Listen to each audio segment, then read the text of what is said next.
Price of everything's going up. Listen, I ain't the first one to say it. I won't be the last. But for today's video, I wanted to talk about kind of how we can navigate what's going on with game prices in particular. Everything's going up, obviously food, everything. I got a haircut this morning, and as I walked out, and I should have took a picture of this because it would have been good for the video, but right on the door it said, in mid-May, prices will be going. One more thing. Price of the brick going up. 30 more. Up again. Listen, I'm not that old. I got a couple, grays in my beard or whatever, but I was in college 10 years ago. You could get a shape up for 12 and a haircut for 15. That wasn't that long ago. Now haircuts is 35, 40, $50 in a lot of places. So listen, it's getting it's getting crazy, but after the recent news of PlayStation price going up, possible Switch 2 prices going up, I did want to kind of talk about how can you as a gamer, how can you and we really as a collective kind of navigate this. A lot of people are kind of just talking about, hey, this is where prices are going and it needs to fix because this, that, and the third. It's like, yes, it does, but in the meantime, hopefully these companies can figure things out. But I wanted to kind of give 5 tips that I thought about to kind of help people navigate these situations and get through these troubled waters. So if y'all new to the channel, please do hit that subscribe button, leave a like on this video, and let's get right into it. So as I said, and as you know, gaming is getting super expensive. Consoles are, I mean, we said it a couple years ago, the fact that consoles weren't going down in price or they were staying the same was kind of like a little eerie. We said it with the Switch, like, hey, they never did anything besides the Mario Kart bundles, but then prices start going up. We are now entering the 6th year of these consoles, and we got $900 PS5 Pro, $650 base PS5s, $800 Series X's. Like, it's getting insane, and Nintendo's kind of been doing what I like is, hey, they know the prices gotta go up, but they've been trying to hold off as long as they can, put it in different places, like accessories going up in price, the original Switch going up in price, everything they can do to kind of avoid this. But now for tip number 1 that I want to give people as this situation is happening is just take a break. I know it sounds kind of counterproductive, but I want to say take a break / look at your backlog. A lot of us have been going back to, I personally, I'm going to do some videos later because it is the 20th anniversary of the Wii, the PS3, and the 25th anniversary of the GameCube, and I've been getting some games for that. I picked this up right here. This is just one game that I picked up for the Wii. This is called Mad World, and I love Platinum Games. I did a top developer video, and Platinum's on there for me as far as their combat and their worlds that they put out, and this was their first game, and I never knew about it till recently. So I say, it's a 2-parter for this tip. Pause. I say take a break, like take a step back, maybe like get out of the hoopla of everything, but also take a break from quote unquote modern gaming or like the newest thing. Like go back to your backlog. I was filling out my, what's it called, the Backlogged, like that website where you kind of review games and games you're playing, keep track of everything, and I'm at like 100 and something right now. Like that's not good. Like there are games that I'm missing out on that I can go back to and kind of experience that I haven't and a lot of people have. So that's kind of what I'd say for tip number 1 is just either take a break, maybe try some other hobbies, take a break from the podcast and just being so absorbed in this world, and maybe play some of your older games or something like that. And that'll definitely save you some money and a little bit of mental health break a little bit. All right, tip number 2, and it kind of goes into tip number 1 a little bit, as I said, as far as taking a break, but number 2 is going to be avoid FOMO, but also try to take advantage of sales. Now those sound like they're kind of opposite of each other a little bit, but what I'm saying as far as obviously taking advantage of sales is, and avoiding FOMO is, what I mean by FOMO is the latest and greatest. Like I feel like we say a lot of things, or we listen to podcasts or content creators and they're saying like, oh, there's too many games, there's so much coming out, but it's like, do we have to play? Like it's literally impossible to play all these games, like unless you do it for a job or maybe reviewing's your hobby or something. you can wait for a sale. How many times have you bought a game on day one and then you realize it's sitting in your backlog or sitting on your shelf and you don't play it for a year or 6 months or something like that, and then by that time that game you could have got it for half off or $20 off or even $10. Like I saw Madden, the newest Madden's like $10 right now, right? Like some people can't wait that long, but I think you need to prioritize what do you actually want to play on day one. And I get it's hard sometimes because, you know, there's just all the hoopla around certain games. You know, Crimson Desert, that's a big game for a lot of people right now. Arc Raiders, Marathon, you got Saros coming out soon. You know, there's a lot of games some people are just, you're not going to miss it because you know you're going to play it. But other than that, I would say, bro, just actually sit down and be like, do I actually need to play this on day one? I say for myself, there's only a handful of games throughout this whole generation that I've even played on day one. Like God of War Ragnarok, played that day one, downloaded, played it at midnight. That was a big one I had to play. Metaphor Refantasio, Expedition 33. Like there's a handful of games. As far as the rest of this year goes, I feel like the only day one left for me as of right now is probably like Gears E-Day and Wolverine. That's probably it. Like, we don't need to, again, this is a personal thing for me, and you know, if some of these tips don't apply to you, then you know it's okay. But bro, we don't need to get everything day one. It's okay. You can wait, and most likely you're going to get it on a discount, and it'll save you like a whole ton of heartache. We talk about all these $70 games, $80 games, all this stuff. You can just wait. It's okay. You'll survive. All right, tip number 3 is going to be go retro.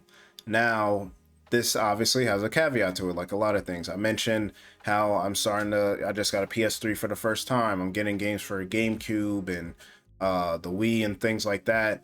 Games that I either was interested in or I'm discovering. I started watching like hidden gem videos from 13 years ago, 15 years ago. I'm like, oh, I never heard of this game. It looks interesting. And, you know, looking into it, games like Lost in Shadow, I mentioned Mad World, Puppeteer on the PS3, Geist on the GameCube. Like, there's a lot of stuff that I just didn't know about. And there's probably games you don't know about as well. And the cool thing is, like, retro gaming, yes, it can be kind of expensive depending on how you do it. Like, yeah, there's some games, like I was looking at, you know, Xenogears on PS1, right? Like, complete in box set games like $150, or like Parasite Eve and stuff like that. But retro, as the years have gone on, has expanded to a new, you know, crop of games, a new generation. So retro used to just be like Super Nintendo and PS1, but now, I mean, the Wii is considered retro, GameCube, Xbox 360, all these games are considered retro. And realistically, you can find some people just trying to get rid of some of these games.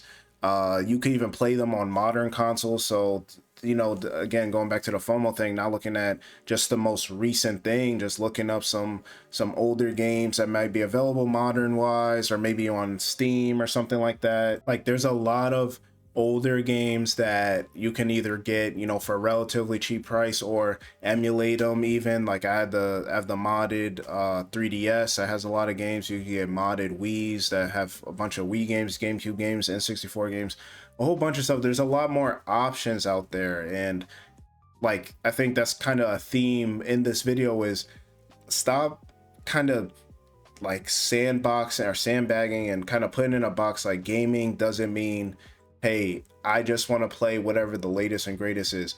Gaming goes back to just enjoyment of gaming. There's a lot of older games or just undiscovered games or games in your backlog that you haven't touched yet, and they're really great, and you'll never know because you're just chasing that next thing. You're just trying to get in with the crowd. And not saying we don't all do that, because a lot of those games are great, but hey, you know what, maybe I'm more interested in that. I don't have to deal with always online games. I could get a whole trilogy on the system for $20. I don't have to wait 7 years for the sequel to come out. Like, there's a lot of advantages to going retro, and I advise a lot of people to look into it. All right, tip number 4, and now this only applies to I don't say a select few people, but if you're not a physical gamer, then this kind of doesn't apply to you, because you're all digital. But this next tip is about renting or utilizing the library. I did a video and a short where I went to the library, checked out the games they had.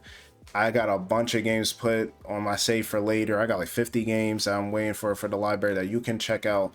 You can check out at my library at least 10 games at a time. I'll never do that because I'm not going to play all 10, but 10 games at a time. You get 2 weeks with them, and they have a whole network of libraries that they can ship from if they don't have a game. They got new stuff. I seen they got Switch 2, they got Hades 2 there now, they got Pocopia, all these recent releases they have available at the library for free. So that is an option. But if you don't have a disc drive or a physical way of playing a game, you just got digital version, then this one doesn't really apply to you. But if it does, it's a great option. And you know what still exists? Gamefly. Gamefly was something you only saw commercials for. It's kind of like Netflix before Netflix for gaming, where you can rent, you pay like a monthly fee, or I think you can buy them a la carte, and you'll just get games and you'll just bring them to your house and deliver it, and there's no late fees. They're still kicking around. And the days of Blockbuster and stuff like that is gone, but Gamefly still existing. I think it's very important. I think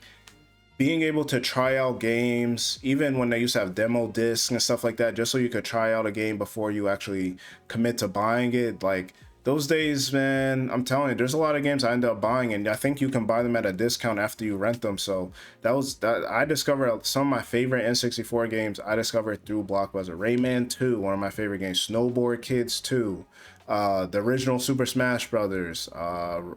Chameleon Twist kind of sucks, but either way, these niche games, like, there's other ways that are like low barrier to entry that I think people should check out. So I definitely recommend, maybe there's a niche rental store in your area, your local area or something, but the ones I say right now, Gamefly for sure. And then the library, check out your local library. They got great stuff, not just games, they got movies too, brand new movies. I think you can only have them for like 2 days or whatever, but that's tip number 4. Definitely check out renting and or using the library. All right, now tip number 5 is, I won't say controversial, but it's maybe a little counterintuitive as far as saving money, but subscriptions. Listen, I know we all have a million subscriptions. Netflix, I feel like they send an email every 3 months saying their price is going up, but subscriptions, if utilized properly, are a great tool to kind of save money, or a lower barrier to entry as far as modern gaming goes. Now, I know Game Pass Ultimate is $30 a month is crazy, but some of the lower tiers are pretty good. The standard tier or premium tier, especially premium, they're getting a lot of those games that were day one in Ultimate, they're getting them a year later. And now going back to, like I said, about avoiding FOMO, you could play a game a year later that maybe you weren't super hyped on, but you were willing to wait. You could play, you could subscribe, or you have a PC or something to use, pay $17 a month and get some of these day one games that are in Ultimate. And all of the tiers have cloud gaming now, so you can play a lot of games, and you have Xbox Play Anywhere. Obviously, PlayStation Plus exists, Nintendo Switch Online, which doesn't have Switch games, but again, going back to the retro, if you want to play some of those old games, like, subscriptions aren't all entirely bad. I'd say, even for me, when it comes to the Game Pass, when I first started doing Game Pass, what I do is I would wait till like Black Friday or Cyber Monday or Prime Day, whatever, whenever there was some sale as far as game or subscriptions or whatever it goes, and I would just buy at least like a year's worth, a year and a half worth. I would buy a bunch of like 3-month packs or whatever, and I would just wait till something came out. So a lot of people are saying, hey, subscription prices are going up, oh my god, and I'm just like, yes, they're going up, it sucks. I'm not ever going to refute that.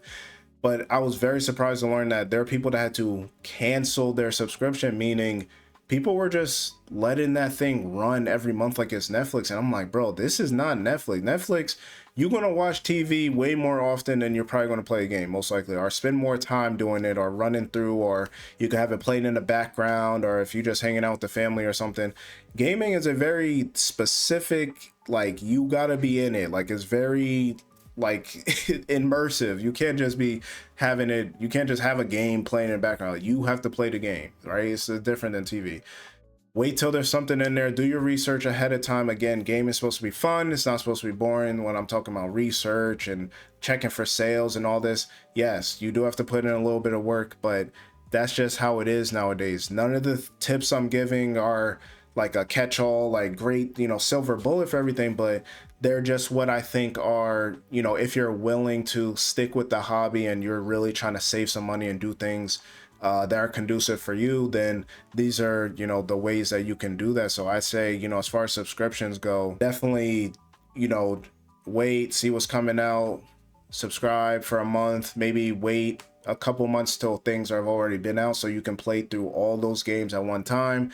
Cancel a subscription, rinse and repeat. It, you know, it's not hurting anybody. Just, you know, get with it because the prices keep going up. Game Pass, PlayStation Plus, some of the perks are pretty good as far as the premium tier and the and some of the like cloud gaming and access to like the classics like PS1, PS2 games and PS3 games and stuff like that. But just do your research, see what works for you, get in and get out, and, you know, go on about your business. So those are my 5 tips, okay? 5 tips for how to navigate these gaming becoming more expensive. And I try not to be doom and gloom. I hope, you know, the hobby stays around. We're talking about $1,000 consoles and stuff like that, and next gen might be pushed back. Like, I don't know, but listen, even with that, don't worry about how much the console gonna cost.